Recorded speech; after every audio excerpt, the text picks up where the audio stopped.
Hello, this is the video for Tuesday, September 7th. I'm going to explain to you what we did today, and then you can see already on the agenda what your STEM was. So in class, we partly emphasized how to use this online system. So if you're watching this video, you're experiencing what I hope all students will come to see when they miss class. I'll always post this video right up by the date there, as you know, if you clicked on it, and then I'll always explain to students where to find the day's work using that red font.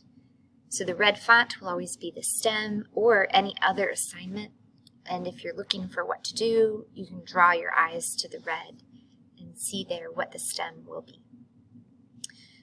We talked today about a story called The Man to Send Rain Clouds, and then we discussed it, and then the writing is how we processed it individually.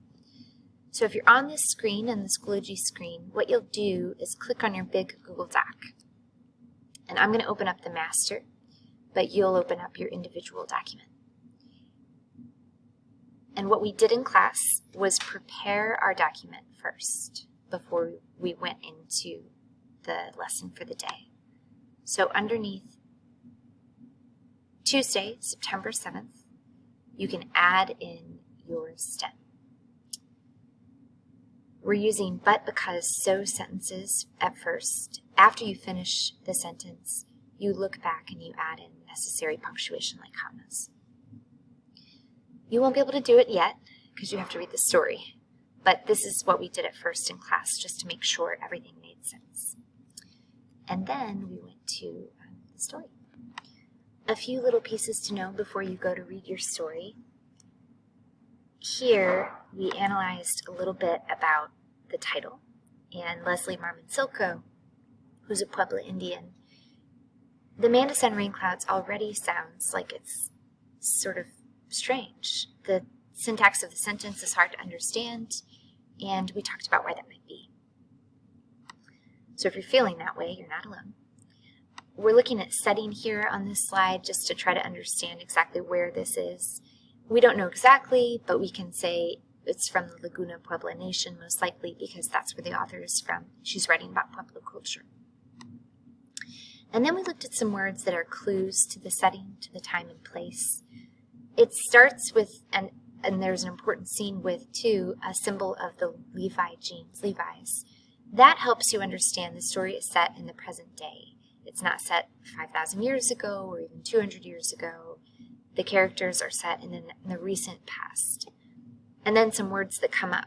The word Pueblo, Rojo, moccasin, these are all words that are part of the culture in the story that we're reading.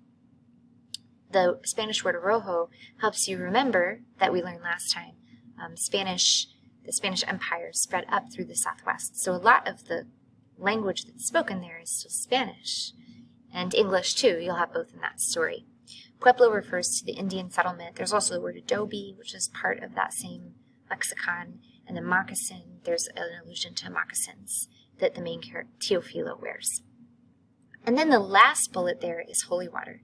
So a lot of the other vocabulary words in this story come from Catholicism because, as we talked about, the Spanish brought Catholicism up through Central and South America to the Southwest. So there's a priest, and then there's references to Catholic ritual like the last rites, holy water, a cassock, which is the robe that the priest wears.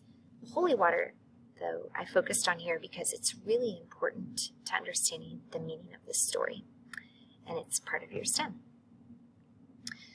So we read the story, and then we discussed these topics, the yellow world, which is calling back to the origin stories we looked at the other day.